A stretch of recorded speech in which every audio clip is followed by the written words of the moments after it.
Hello everyone, this is Bushra Khan. Welcome to Sama Podcast. Today we have Mr. Javed Farooqi, senior journalist from Sama TV. आपको बताते चले, Pakistani sports player Arshad Nadeem ने कमाल ही कर दिया।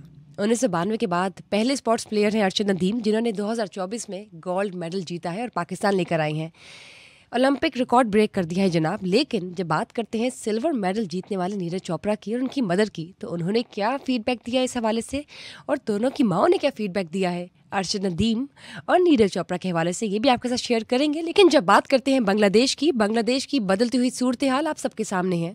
शेख हसीना वाजिद के बेटे सजीब वाजिद का बयान आया है। उन्होंने एलानिया तौर पर कहा है कि शेख हसीना वाजिद ने कभी भी रिज़ाइन नहीं किया था, बल्कि वो तो अगले आने वाले इलेक्शंस में हिस्सा भी लेंगी और बाकायदगी से उन्हें लड़ेंगी भी।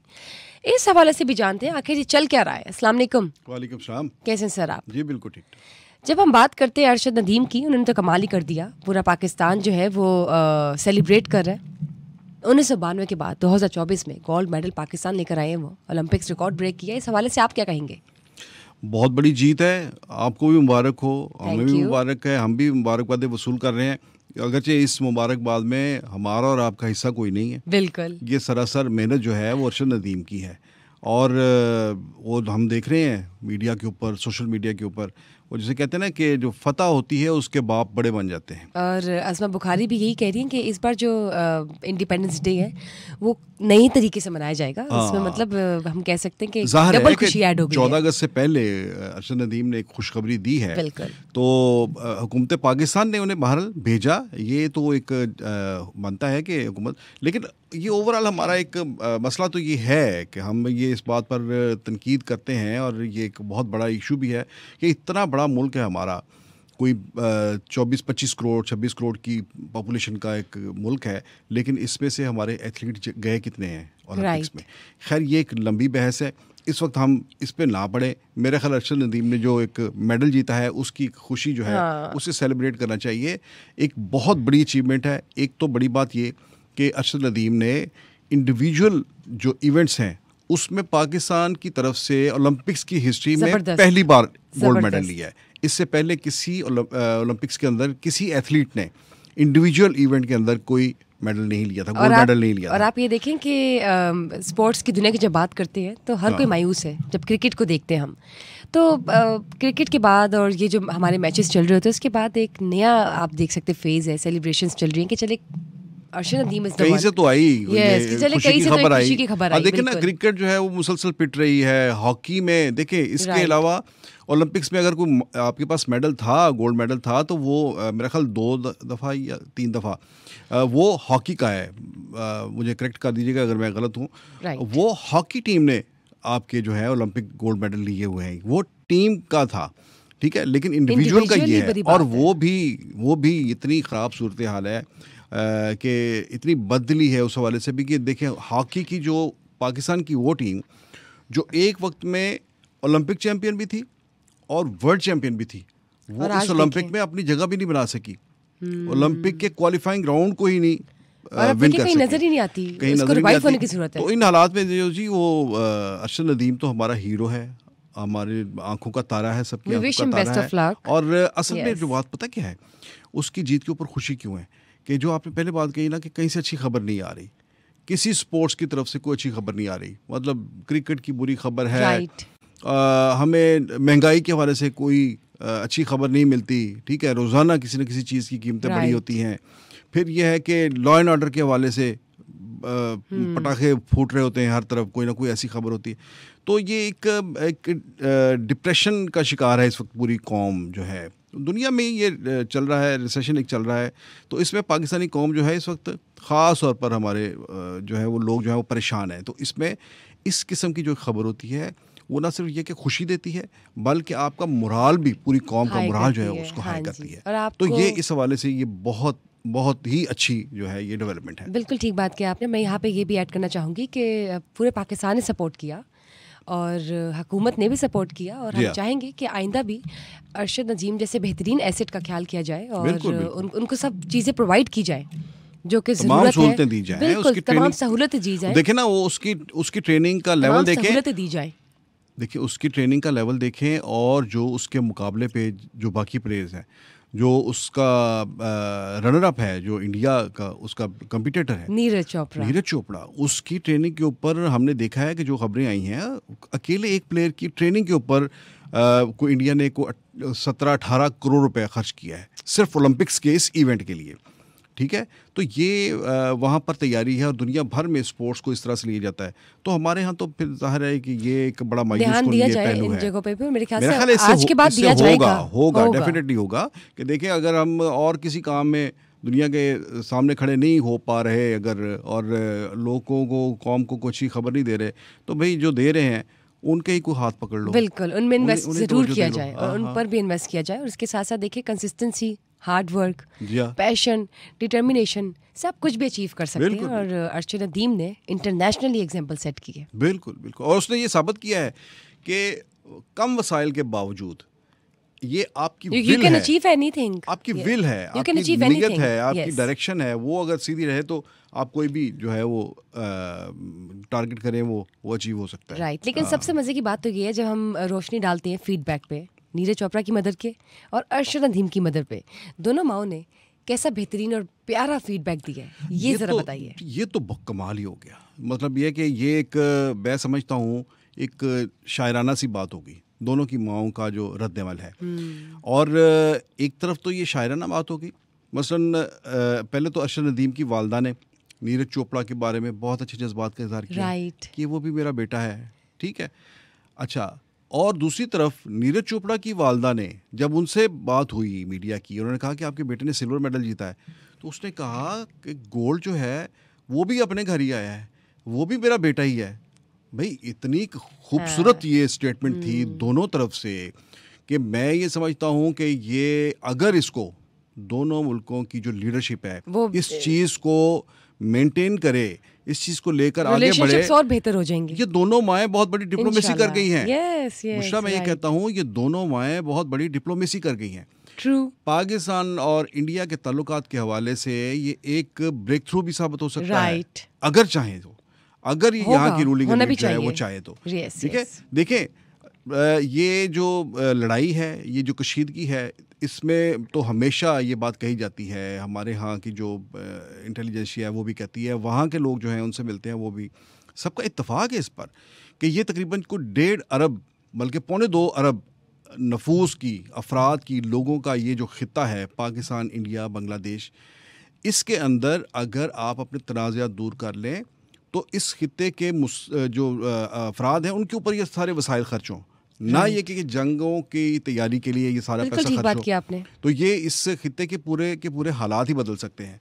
तो इस हवाले से हमारे यहाँ पाकिस्तान की तरफ से बड़ी दफ़ा ये कोशिश की गई है। ठीक है, पाकिस्तान की तरफ से भी बाज़ मौके पर जो है वो इंडिया को गिले हैं, शिकवे हैं कि कुछ वाक़यात के हवाले से, लेकिन अगर इन चीज़ों को अगर आप लेकर बैठें तो फिर आप कभी भी चीज़ों को ठीक नहीं कर सकते। आपने बिल्कुल ठीक, आप जो मुश्तरकात हैं उनको लें। देखिए आपके मुश्तरकात क्या हैं, आपके लोग जो हैं जब एक दूसरे से मिलते हैं तो बड़े अच्छे तरीके से मिलते हैं।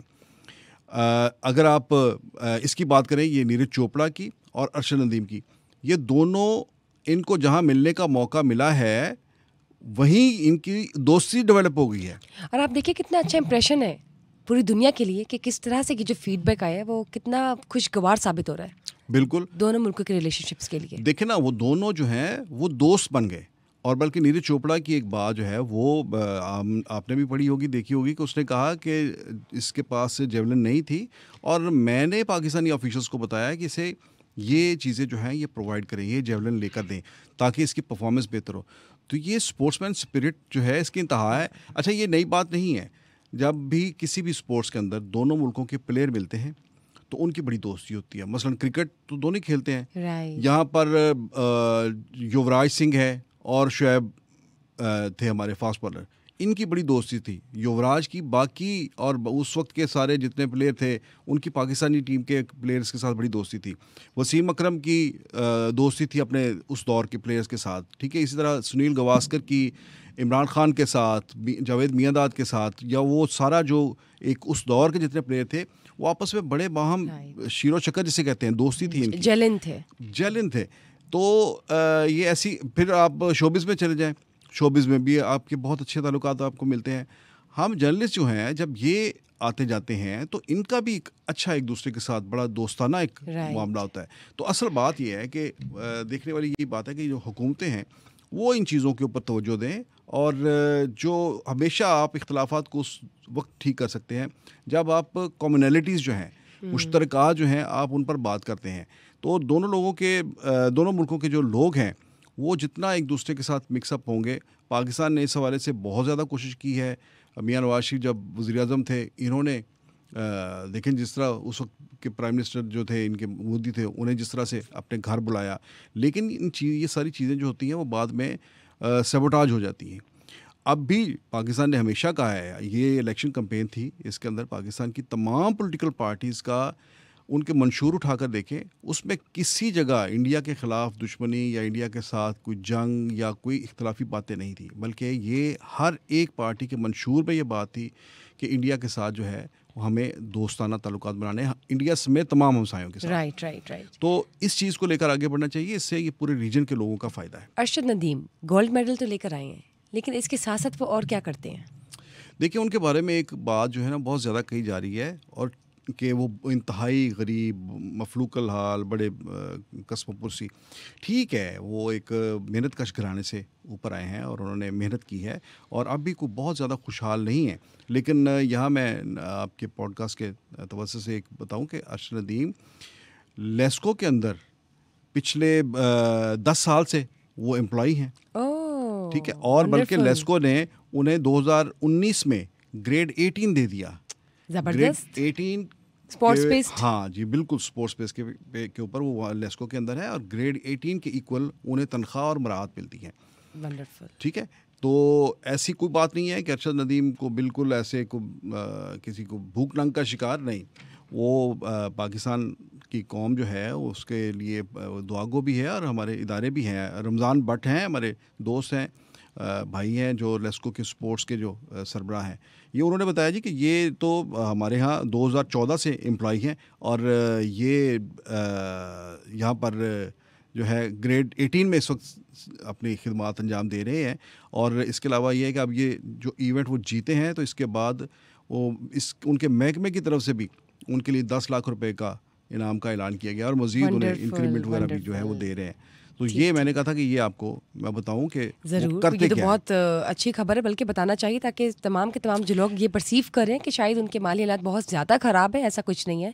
स्पोर्ट्स बेस पर उन्होंने अपना लोहा मनवाया और वो एक बेहतरीन ग्रेड 18 की जॉब भी कर रहे हैं साथ साथ। मूविंग ऑन टूवर्ड्स बांग्लादेश की बदलती सूरत हाल तो हम सबके सामने है। शेख हसीना वाजिद के बेटे सजीब वाजिद ने जो बयान दिया है कि शेख हसीना वाजिद ने तो कभी रिज़ाइन दिया ही नहीं, बल्कि आने वाले इलेक्शंस में वो बाकायदा हिस्सा भी लेंगे और लड़ेंगे भी। इस हवाले से बताइए।